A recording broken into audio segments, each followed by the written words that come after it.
Primeiro livro de Samuel, capítulo 6, do verso 7 ao 13. Agora, pois, fazei um carro novo. Tomais 2 vacas com crias, sobre as quais não se pôs ainda jugo. E atai-as ao carro, seus bezerros, levá-los-eis para casa. Então tomai a arca do Senhor, e ponde-a sobre o carro, e coloque num cofre, ao seu lado, as figuras de ouro que lhe haveis de entregar como oferta pela culpa, e deixai-a ir. Reparai, se subir pelo caminho rumo do seu território, a Bet-Semes, foi ele que nos fez este grande mal. E se não, saberemos que não foi a sua mão que nos feriu, foi casual o que nos sucedeu. Assim fizeram aqueles homens e tomaram 2 vacas com crias e as ataram ao carro. E os seus bezerros encerraram em casa. Puseram a arca do Senhor sobre o carro, como também o cofre com os ratos de ouro e com as imitações dos tumores. As vacas se encaminharam diretamente para Bet-Semes, e andando e berrando, seguiam sempre por esse mesmo caminho, sem se desviarem nem para a direita, nem para a esquerda. Os príncipes dos filisteus foram atrás delas, até o território de Bet-Semes. Andavam os de Bet-Semes fazendo a cega do trigo no vale, e levantando os olhos, viram a arca, e vendo-a, se alegraram. Deus, Tu és soberano, Pai. A Tua glória, o Teu poder e o Teu domínio é de eternidade a eternidade. Pai, que assim como o Senhor conduziu até esses animais a Tua obediência, Deus, que o Senhor, Deus, nos dê capacidade, nos guie, nos instrua no Teu caminho. Ó Deus, nos mostra, Deus, a jornada, para que nós não nos desviemos nem para a esquerda nem para a direita. Deus, nos ajuda nessa caminhada, Pai. Nós somos totalmente dependentes de Ti. Faça, ó Deus, conosco, segundo a Tua vontade e o Teu querer. Em nome de Jesus.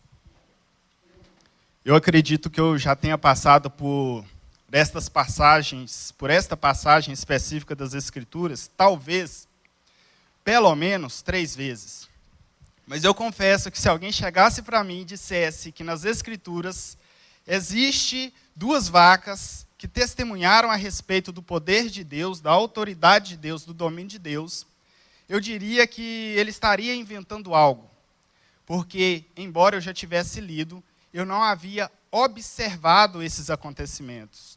E eu fiquei muito surpreso ao passar por essa passagem das Escrituras. E o interessante é que nós estamos estudando o máximo possível na tentativa de ser capítulo por capítulo. E por isso eu não escolhi pregar neste texto. E se não fosse assim, eu não teria meditado ao ponto de observar essas coisas. Mas louvado seja Deus que chegamos aqui hoje para ouvir esta palavra. Vocês que estão acompanhando os estudos sabem muito bem como nós chegamos até aqui nessa passagem.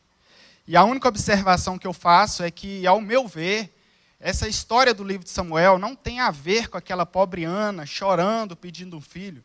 Não que Deus não olha o clamor dos teus filhos, as aflições, e não que Deus não atenda a essas orações.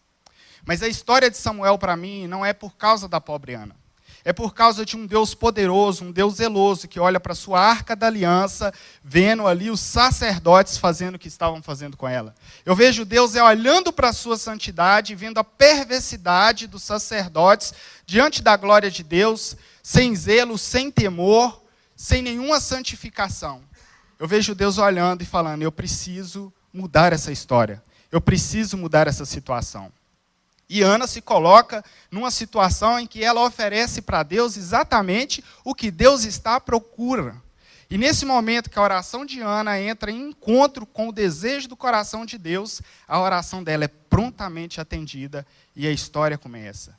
Mas eu não acredito que essa história é sobre Ana, e sim sobre o zelo de Deus pela sua santidade, pela sua adoração e, naquele momento, pela Arca da Aliança. Mas nós precisamos lembrar que a Arca da Aliança não é apenas um objeto inanimado. Embora ele não tenha vida por si, a vida de Deus Todo-Poderoso é que manifesta ali.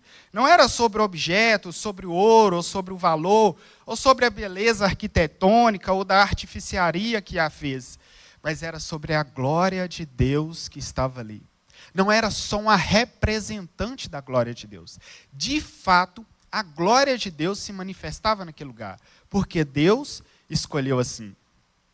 E vocês devem lembrar que quando Moisés chega num monte, onde Deus fala com Moisés, o que Deus fala com Moisés? Moisés tira as sandálias, porque essa terra é santa. Mas por que aquela terra é santa? Porque Deus está manifestando nela. O que torna o lugar santo é a presença de Deus. Não era sobre a arca, é sobre a presença de Deus. E outra vez, quando Deus já vem com o povo juntamente com Moisés para falar com Deus no monte, Deus manda o povo se preparar.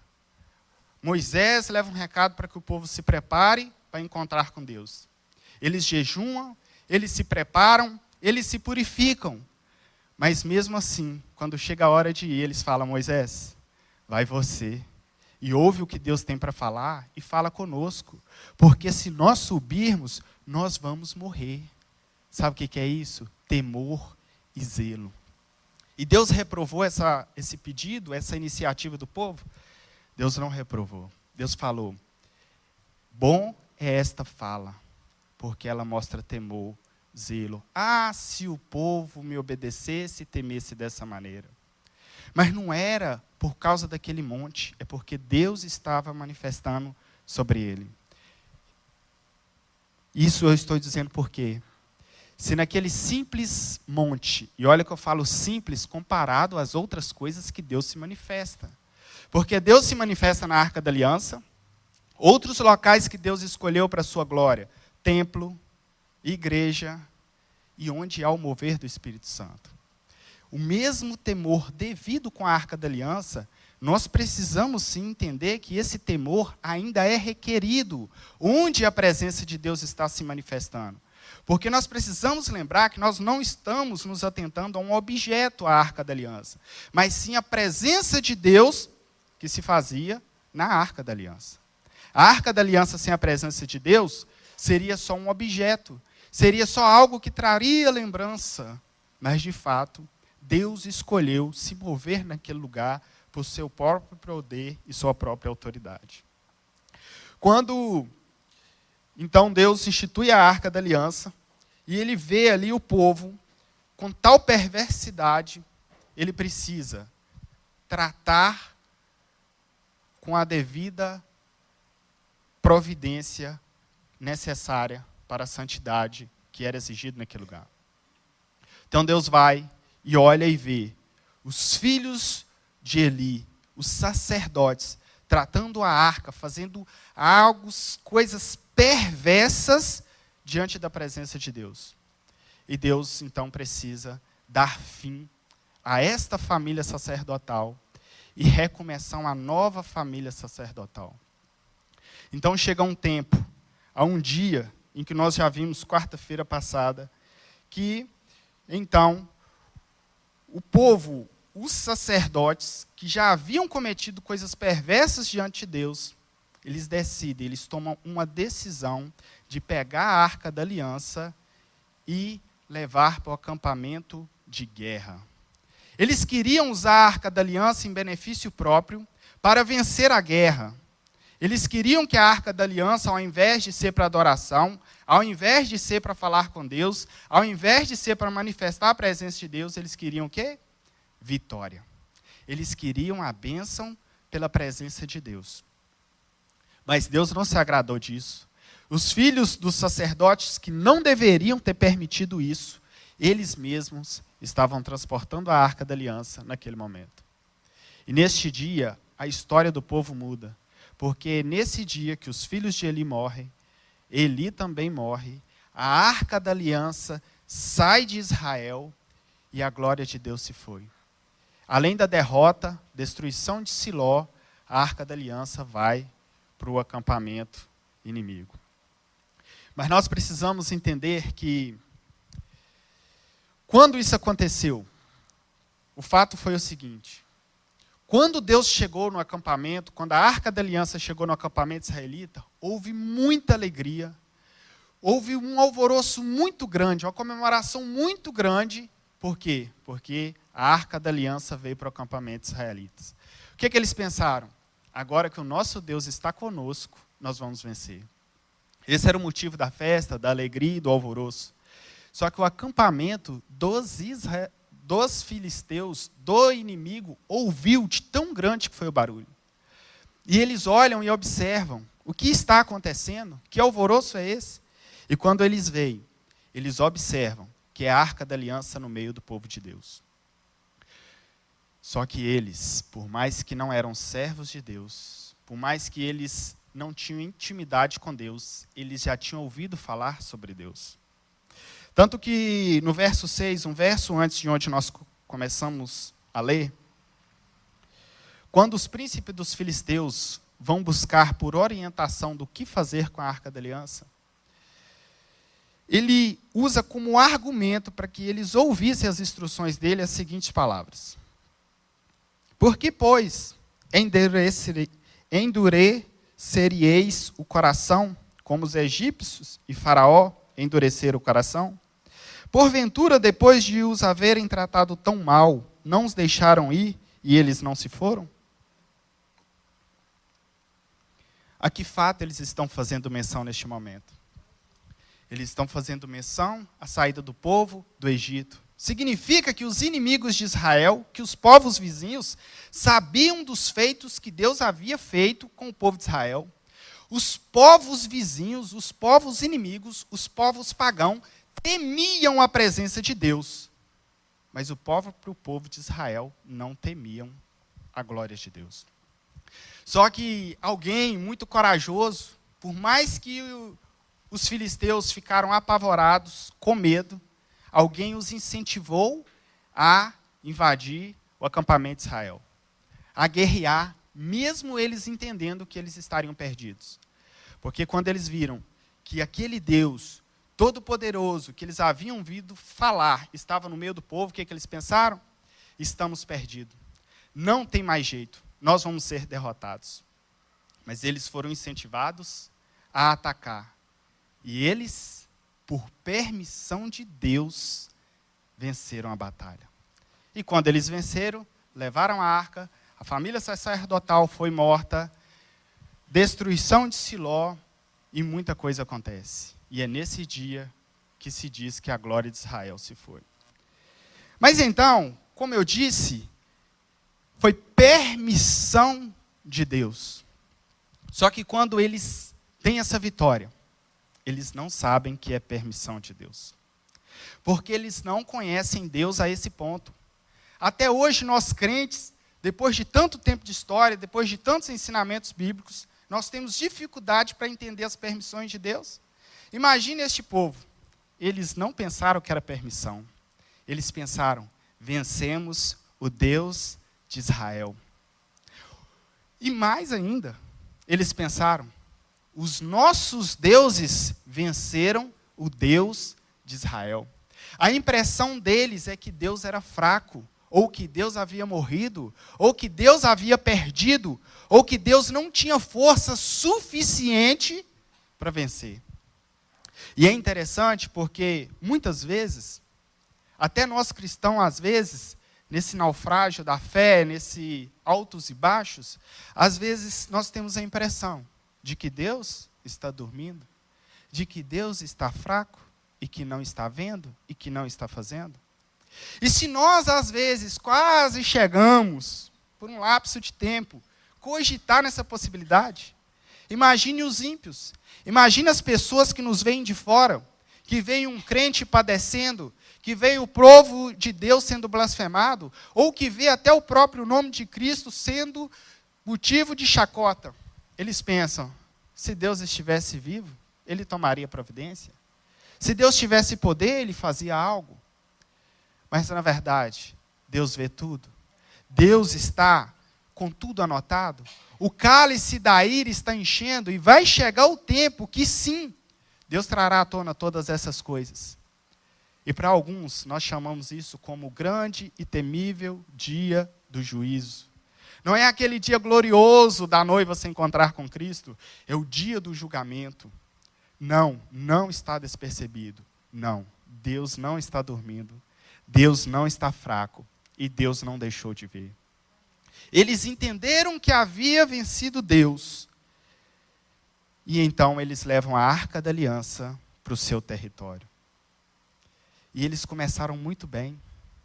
Vocês sabiam que nessa permissão de Deus, Deus deu a ele algo que nem os israelitas haviam experimentado? Quem antes, pastor, havia carregado a Arca da Aliança, sem ser sacerdote, sem ser levita, sem ser fulminado? Mas este povo, eles carregam a Arca da Aliança, não são mortos no caminho, não são fulminados. Eles já estão no lucros. Mas eles pensaram o quê? Deus perdeu. E a primeira iniciativa deles, e com grande chance eles tiveram de adorar o Deus vivo e verdadeiro. Primeira coisa que eles fazem, o pastor ensinou aqui, quarta-feira. Levaram o Deus vivo para o templo do Deus deles. E mesmo ali, eles tendo um tamanho exemplo do poder de Deus, porque primeiro os outros deuses estavam se curvados diante de Deus, e depois os deuses deles estavam despedaçados diante do Deus vivo e verdadeiro, eles olham e falam, esse Deus está agindo. Mas em vez deles abandonar os deuses deles e adorar o Deus verdadeiro, sabe o que eles preferem? Vamos tirar o Deus verdadeiro, porque nós queremos continuar com os falsos. Mas isso é realidade, isso não é ficção. Até na história da igreja, por muitas vezes, tem se tirado o Deus verdadeiro para se colocar os deuses falsos. Você sabe por quê? Deuses falsos não te exigem mudança de vida, não te exige postura, não joga o pecado na sua cara, não faz você passar pela consequência do pecado, mas a glória do Deus verdadeiro coloca em pauta todas as coisas. Te enganaram quando disseram que é mais fácil servir a Deus do que servir ao mundo. Não, é mentira. Servir ao mundo é mais fácil, não tem exigência, não tem regra. Servir a Deus, existe um padrão, existe uma exigência. Há um alto preço a se pagar para servir a Deus.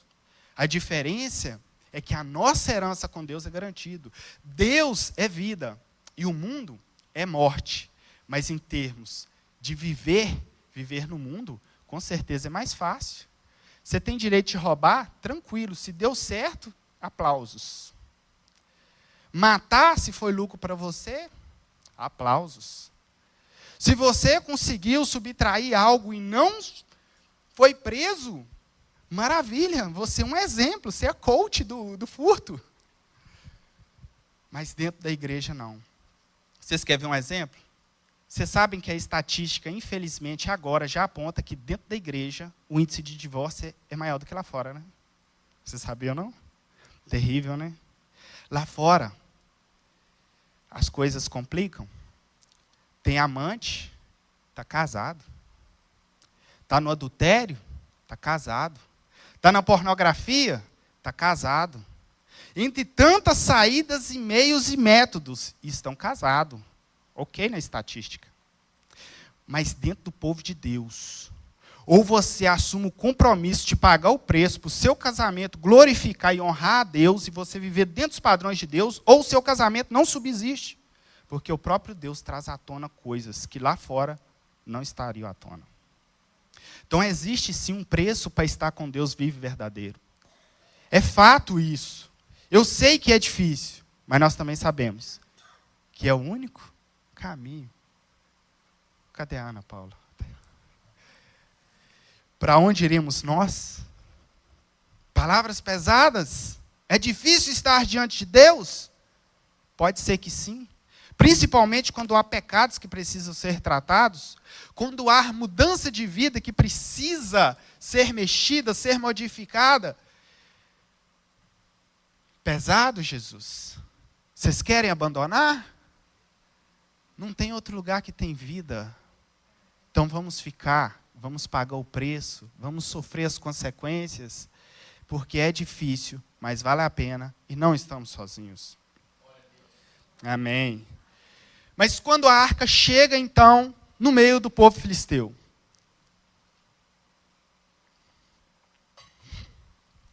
coincidentemente, algumas coisas começam a acontecer. E um livro que eu ia ler para estudar, ele estava muito emaranhado, ele pega os capítulos de 4 a 7 e junta, não deu para me estudar. Mas eu vi uma frase, não, uma etiqueta. A glória de Deus é radioativa. E eu gostei. Porque ela causa uma mudança, uma transformação, uma reação, seja ela negativa ou positiva. E na maioria dos textos que nós vamos ver aqui, pastor, ninguém quis ficar perto de Deus. Ninguém. É por aí. Estava em leilão, preço mais baixo. Mas quando a arca de Deus chega no meio do povo inimigo, por causa do pecado dele, a presença de Deus naquele lugar começa a causar juízo. Começa a trazer juízo e condenação dos seus pecados. Então o povo filisteu começa a observar, além das coisas que aconteceram com os seus deuses, começam a observar também que grande praga terrível começa a se aflorar pela região deles, por onde eles iam, transportando a arca, e aquilo começou a se arrastar, a ponto de que não só o povo, os próprios príncipes foram contaminados. E então, eles vão a alguns homens que é como se fossem os sábios, assim como Nabucodonosor consultou, por exemplo, Daniel. Esses homens, eles têm os seus sábios, os seus adivinhos, e eles vão ali fazer uma consulta para ter uma palavra de sabedoria. O que fazer com a Arca da Aliança? Porque, coincidentemente, desde que ela chegou no nosso território, nós estamos sendo envergonhados, os nossos deuses estão sendo envergonhados, nós estamos sendo subjugados, nós achamos que nós tínhamos vencido, mas nós estamos sendo derrotados, nós estamos desfalecendo. Mas existia um orgulho muito grande, porque se eles atestassem de cara, pastor, que era a Arca da Aliança que estava fazendo aquilo, eles estariam assumindo uma derrota, uma vergonha terrível. Imagine que humilhação é para alguém aceitar que o seu Deus é derrotado, que o seu Deus não tem poder e nem autoridade nenhuma. Então eles propõem algo. Sabe uma coisa impossível do impossível de acontecer? É a proposta que eles têm. O que eles mais queriam, e eu fiquei na dúvida, se o que eles queriam é não ter como Deus provar que era ele, ou se diante da grande devastação que Deus fez, eles pensaram, vamos propor algo ao nível desse Deus, porque ele é poderoso e soberano para isso. Uma dessas duas coisas. Mas a proposta, ela é tão impossível, que seria basicamente, eu pegar algo que tem um determinado peso, por exemplo, como você sabe, o natural é o quê? Vou deixar cair não, Samuel. Lá ia deixar, mas... É como se você pegasse isso aqui e falasse, olha, se eu soltar isso aqui e ele não descer, ele subir para cima, então foi Deus. Mas se eu soltar isso aqui e cair no chão, não foi Deus. O que eles propuseram é muito mais pior do que isso. Era quase impossível dar um resultado positivo para o lado de Deus. Então a proposta é a seguinte, é a que nós lemos. A proposta era pegar 2 vacas. 2 vacas. Só que não eram 2 vacas comuns. Eram 2 vacas que nunca haviam recebido carga, que nunca haviam sido colocado jugo. Nunca. Mas tem mais. Eram 2 vacas que tinham crias novas. E não sei quem é que já morou na roça aqui, conhece boi. Uma mãe pode até distanciar do seu filho, mas uma vaca não se afasta do seu bezerro. Então, eles pegam 2 vacas com crias novas. E o que eles vão fazer com as crias? Deixar seguir as vacas? Não. Elas vão ficar presas. No nosso dia de hoje, nós chamaria de curral. Ali, a minha versão fala em casa. No lugar que ele ficaria, no lugar que ele deveria estar sempre. Eles ficam presos. Mas não é só isso. essas vacas iriam seguir um caminho que elas nunca percorreram, que elas não sabem qual é, e elas não vão ter guia. Impossível do impossível do impossível.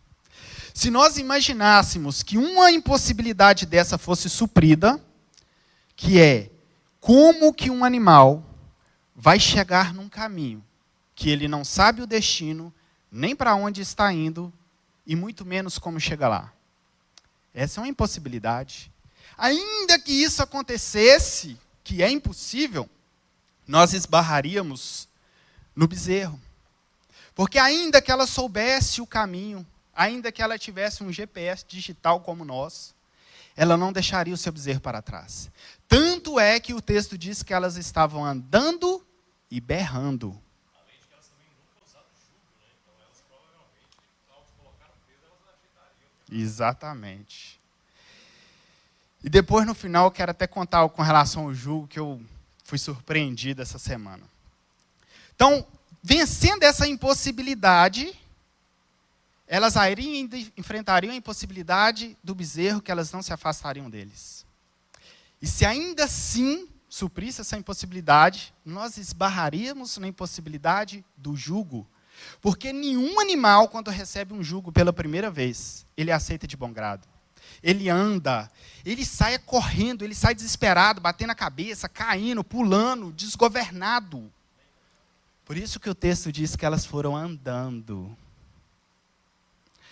Mas, se tudo isso fosse possível, ainda assim nós esbarraríamos numa outra impossibilidade.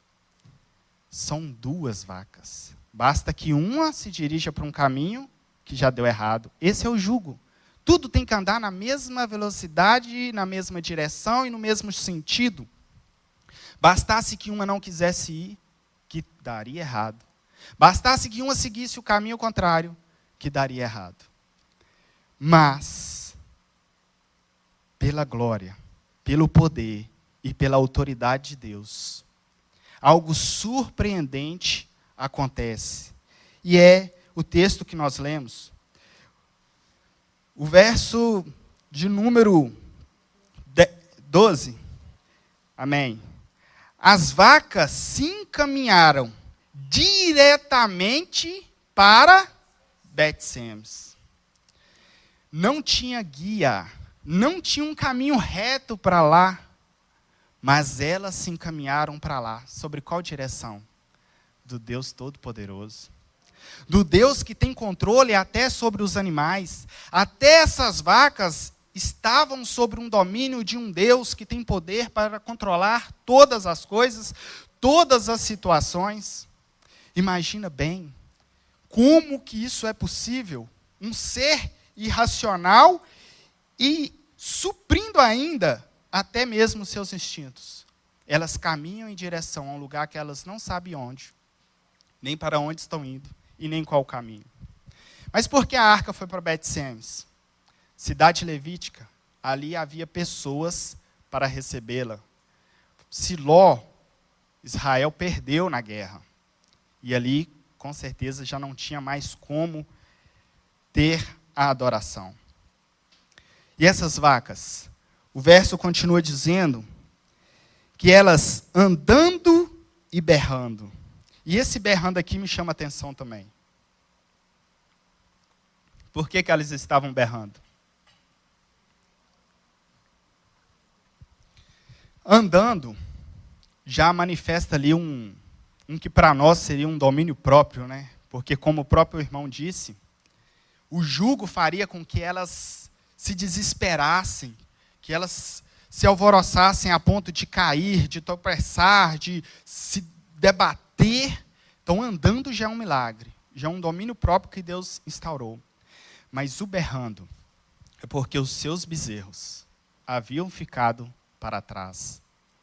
E elas, como elas amamentam seus bezerros, elas sentem isso também. Isso é algo que Deus colocou nelas.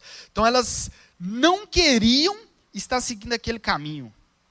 Elas estão com saudade dos seus bezerros, das suas crias, daquilo que ela deixou para trás. E sabe o que eu vejo aqui? Essas vacas estão, por mais que forçadamente, estão sacrificando suas próprias vontades para cumprir uma determinação de Deus, uma missão e um chamado de Deus. E vocês não vão acreditar, elas nunca mais viriam seus bezerros. Porque quando elas chegaram lá, elas foram oferecidas como sacrifício e nunca mais voltou. E eu me lembrei, quando eu estava nessa passagem, um texto que o pastor cita muito, do apóstolo Paulo, que quem coloca a mão no arado não deve olhar para trás. E eu me lembrei também das palavras de Jesus, quando ele disse: aquele que, por causa de mim, não for capaz de deixar pai e mãe e filhos, não é digno de mim. Nós observamos aqui que Jesus está citando coisas importantíssimas, que às vezes nós temos que deixar para trás por causa de Cristo. Mas observe que a palavra não manda que deixemos pai, nem mãe, nem filhos à toa, não. Isso é se for necessidade para seguir a Cristo. Amém? A vontade de Deus é que a família esteja unida, em comunhão e de preferência congregando no mesmo corpo. E essas vacas também, além delas ir andando e berrando, elas seguiam sempre por esse mesmo caminho, sem se desviarem nem para a direita, nem para a esquerda. Gente, que maravilha. É exatamente o ensino de Deus para nossas vidas. É a proposta de Deus para nossas vidas, é exatamente essa. Tanto é que quando Deus elogia Davi, ele diz, não andou nem para a esquerda, nem para a direita. Quando cita outros como Josias e Ezequias, da mesma forma, fez como meu servo Davi, não se desviou nem para a esquerda, nem para a direita. É um andar reto no propósito, é um andar reto diante daquilo que Deus propôs. E diante disso, nós vemos que elas caminhavam sempre em direção àquela proposta. E quando eu observei essa ação de Deus com esses animais, eu pensei numa indagação que nós muitas vezes fazemos. Se Deus é capaz de controlar esses animais, a ponto de mudar as suas intenções, a sua vontade, a sua caminhada, Deus não poderia fazer isso com os nossos parentes, com os nossos amigos, que ainda não servem a Cristo? Ele não poderia trazer essas pessoas para perto dele e simplesmente forçá-los a vir? Assim como fez, porque esse Deus tem esse poder, tem essa autoridade, e se ele quiser fazer, ele faz. Mas eu observo que Deus nunca fez nada por obrigação. Deus na criação, ele não criou nada porque ele era obrigado. Deus nunca nos deu nada porque ele era obrigado. E ele não quer que nós façamos nada por simples obrigação. Por isso que a palavra diz que nós devemos amar a Deus de todo o coração. Deus quer uma adoração. Ele prefere nos permitir errar para que a nossa entrega seja verdadeira do que ter toda a humanidade como meros robôs. Porque Deus tem esse poder e essa autoridade, irmãos. Deus tem poder e autoridade para suscitar adoração de onde não existe. Deus tem poder e autoridade para falar por meio daquilo que não fala, como aconteceu com Balaão e a mula. Deus tem poder e autoridade para usar os animais, como aconteceu com os corvos.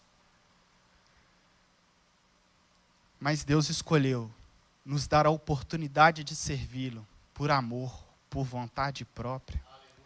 E é verdade, Deus poderia colocar um exército do nosso lado e nos forçar a cumprir a vontade de Deus. Mas Ele não faz. Mas eu vejo um Deus que quando você decide servi-lo, Ele coloca um exército do seu lado para te dar condição de seguir o caminho e de chegar até o fim. Eu creio nesse Deus soberano, nesse Deus poderoso.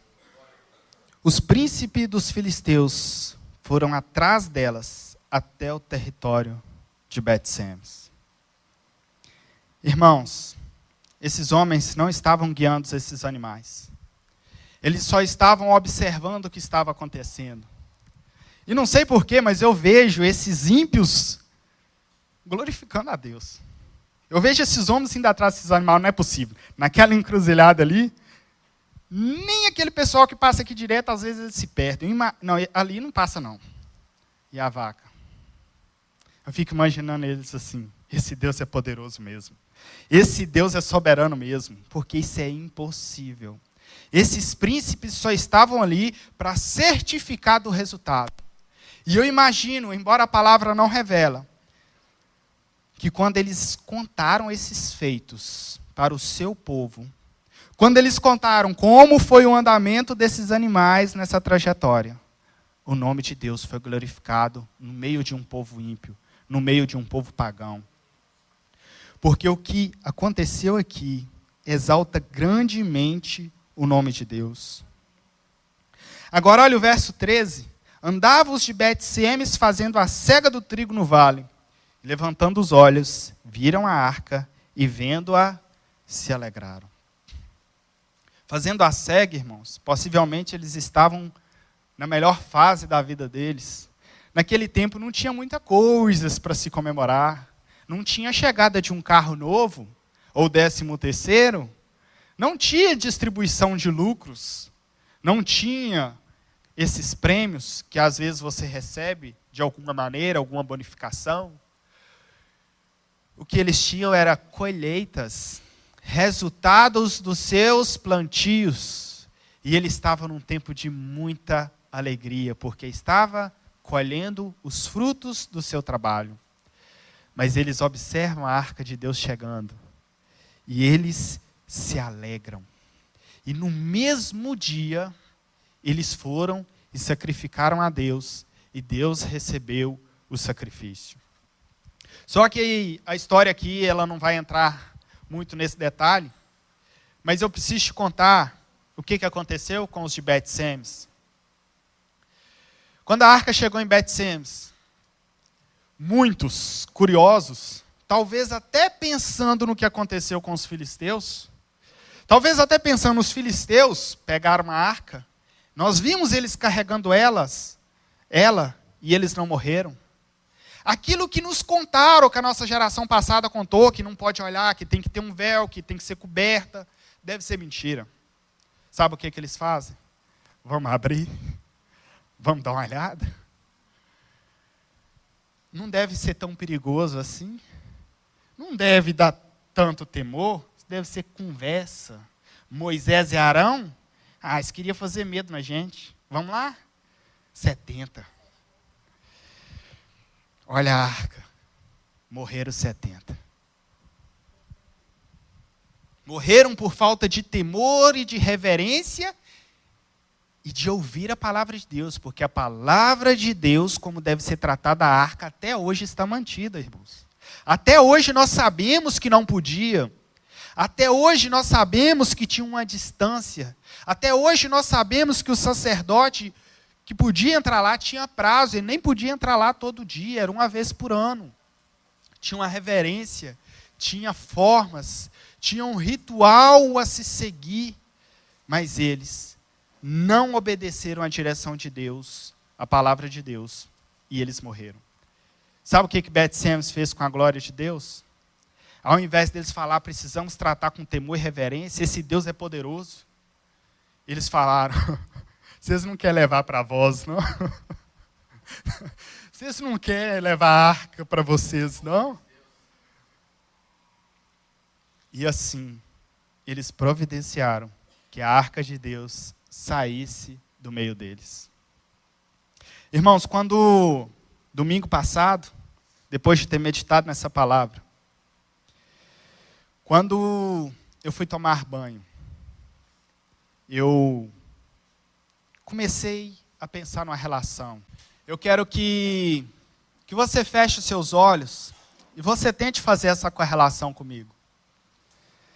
Eu parei e pensei na grande relação que tem a Arca da Aliança com o Espírito Santo de Deus. A Arca da Aliança era onde Deus se movia. Representava a presença de Deus. E, de fato, era um mover de Deus. Mas aonde Deus se move, aonde a presença de Deus é manifestada, algo é exigido de nós. Não dá para ficar da mesma maneira. Porque ou você paga o preço que precisa para estar diante da glória de Deus, ou é melhor você se afastar, porque senão você vai sofrer as consequências. E quando eu estava pensando nisso, eu pensei imediatamente em Ananias e Safira. Eles mentiram para o Espírito Santo e foram fulminados. Assim como diante da Arca da Aliança, precisava de reverência, de temor, de adoração verdadeira. Onde o Deus verdadeiro se move, é exigida a mesma coisa. É exigido o mesmo temor, a mesma adoração verdadeira em espírito e em verdade. E o apóstolo Paulo vai dizer, não extingueis o espírito. E às vezes alguns podem pensar que, assim como os filisteus acharam que a arca era fraca, alguns falam, será que o Espírito Santo é fraco? Será que ele pode ser morto? Será que o homem pode acabar com ele? Ele não é físico para ser condicioná-lo, como pode ser isso? Ele não é físico para ser condicionado em um ambiente. O Espírito Santo, assim como a arca, não é fraca, não perdeu o poder, mas aonde ele não tem prazer de estar, ele faz questão de sair. Extinguir o Espírito é fazer com que ele não tenha prazer de estar onde está. E nós precisamos consertar nossas vidas, porque o preço é muito alto para pertencer ao mover de Deus. É maravilhoso estar no mover, mas os nossos pecados são expostos.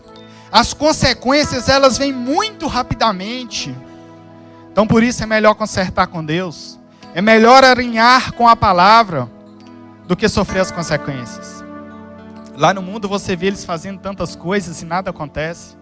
Mas ai de você, servo de Deus, estando você no lugar que Deus se move, fazer tais coisas. Naquele tempo Deus escolheu a Arca da Aliança. Mas neste tempo Deus escolheu a igreja para o mover da sua glória. Deus escolheu este lugar que nós estamos reunidos. Deus escolheu um coração sedento, contrito, um coração quebrantado. Deus agora se move por meio do Espírito Santo e nós precisamos ter temor e reverência e prestar uma verdadeira adoração. Mas eu queria te contar a surpresa que eu tive ontem. Eu nunca havia conhecido alguém que tivesse cuidado de carros de boi. E eu compartilhei esse texto apenas com uma pessoa. E quando eu disse para ele, você sabia que na Bíblia tem um texto que fala de 2 vacas que dão testemunho ao poder de Deus? Ele falou, você não vai acreditar numa coisa. Na minha vida, eu cuidava de bois que puxavam carga. Eu trabalhei treinando bois. Eu falei, gente, é outra impossibilidade. Eu cito o texto com uma pessoa e é uma pessoa que viveu sua vida treinando carro de bois. Deixa eu te falar algo. Talvez você esteja esperando que Deus entre na sua mente e modifique sua estrutura de forma tão irresistível que você faça e cumpra o trajeto igual esses animais. Mas deixa eu te falar qual é o modo convencional para um cargo de boi. Primeiro, pegam-se 2 já treinados, adultos, experientes, que já obedecem, que já sabem o caminho, que já sabem o que fazer, e colocam na frente. E os outros 2, que estão aprendendo, os neófitos, os novos, aqueles que estão começando na caminhada, são colocados atrás. E eles seguem o exemplo do da frente, são guiados pelos da frente, e assim eles aprendem a seguir o caminho. E na igreja é assim, por isso que Deus levantou líderes, por isso que Deus levantou e deu dons aos homens, para que eles pudessem guiar o seu povo, instruir no caminho em que devem andar. Guiar o povo a um local que, ainda que você nunca viu onde é, saiba que a direção de Deus está nos guiando para este lugar. E não pense que Deus não tem nos direcionado. Tem uma voz falando, não vira para a esquerda, não vira para a direita. Siga em frente, não pare, não volte. E quando você erra, tem uma outra voz dizendo, recalculando a rota, traçando nova rota, e diz, volta, retoma por este caminho. Só que às vezes nós não queremos ouvir. Mas o ensinamento de Deus está aí. A palavra soberana de Deus está aí. Cuidado com a glória de Deus. Cuidado com o que você faz com o mover de Deus. Tenha responsabilidade com as coisas de Deus. Muito cuidado com a forma que você trata a palavra de Deus. Muito cuidado com profecia sem ser profecia. Nunca diga para alguém que Deus falou se ele não falou. Porque a pessoa, às vezes, recebe como sendo de Deus e depois questiona Deus. Porque se Deus falou, falou. E se falou, se cumpre. Exceto se tinha alguma condição sua que você deixou de cumprir. Porque às vezes Deus nos dá promessas e nós saímos da posição, saímos do caminho. Se Deus te dá uma promessa que você vai pregar a palavra de Deus e você desviar da igreja, você acha que você vai pregar? Claro que não, é impossível. Mas se você está na condição, Deus prometeu, Ele vai cumprir, Ele vai fazer. Nós lemos aqui hoje um texto em que 2 animais dão testemunho de Deus. Pela obediência, pelo jeito de caminhar, pelo jeito de ser conduzido, pelo jeito que se move à vista de todos. Ô irmãos, vocês não têm ideia de quantas pessoas estão nos observando. Você vai jogar bola, estão te observando. Você vai ouvir uma música, estão te observando. Você vai responder com fúria, estão te observando. Eles observam se há mover de Deus na sua vida ou não. Por que eu estou pregando e não tem ninguém se convertendo?